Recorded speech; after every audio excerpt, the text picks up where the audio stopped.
Partaking of Christ is our seventh-day rest and good land. Hebrews chapter 4, starting with verse 2. For unto us was the gospel preached, as well as unto them. But the word preached did not profit them, not being mixed with faith in them that heard it. For we which have believed do enter into rest, as he said, as I have sworn in my wrath, if they shall enter into my rest, although the works were finished from the foundation of the world. For he spake in a certain place of the seventh day on this wise.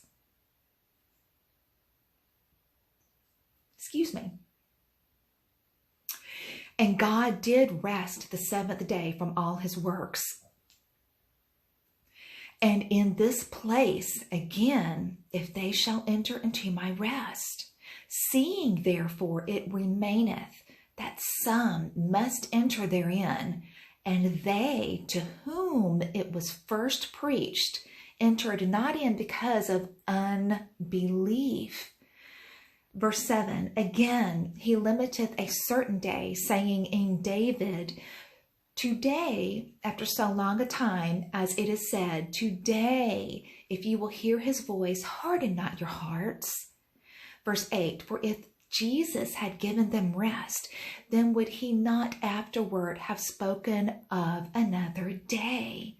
Verse 9, there remaineth therefore a rest to the people of God. Verse 10, for he that is entered into his rest, he also hath ceased from his own works, as God did from his.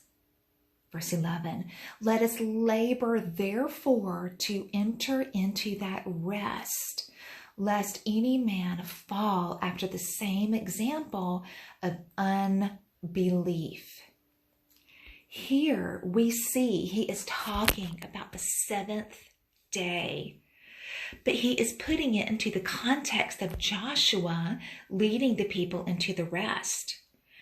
In Hebrews 3, we talked about the 12 spies that went and beheld the good land. They all beheld the riches of the land, which had been promised to Abraham's children as an inheritance. But it had been occupied by enemies. They had to dispossess the land of the enemies before they could take it. They found that, yes, the land was full of the riches and was good, but there were, quote, giants in the land, unquote, descendants of the Nephilim. And, quote, we were grasshoppers in their sight, unquote. That is all true. They were not exaggerating.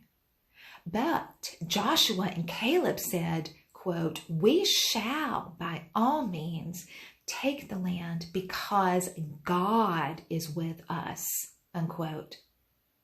The others said, quote, no, we can't take it. God brought us out here to die, unquote. They murmured against God, and everyone sided with them. Then God disciplined them, and that whole generation was not able to enter the land. God swore in his wrath, quote, they will not enter my rest. They saw my works 40 years, unquote. They wandered for 40 years until that generation died out in the wilderness.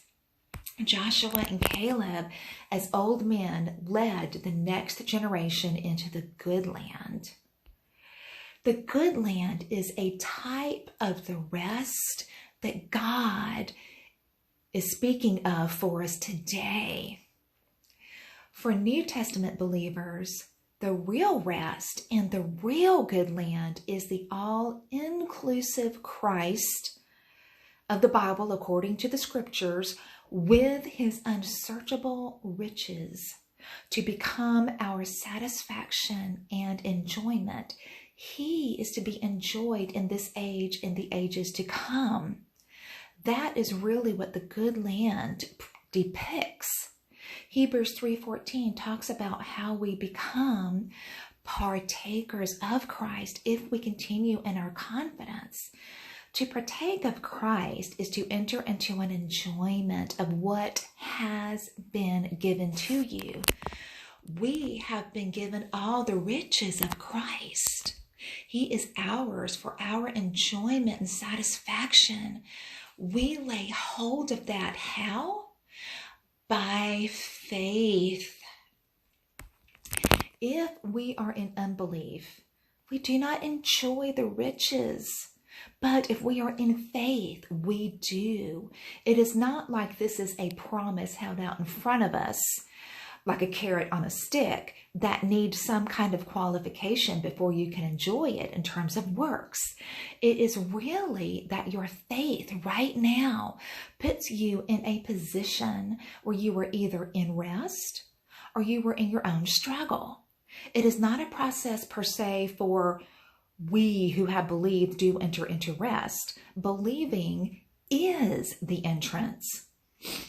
When I believe that Christ is mine, even though there are problems with me, his blood has cleansed me and he has qualified me for a share of the allotted portion of the saints in the light, as Colossians says.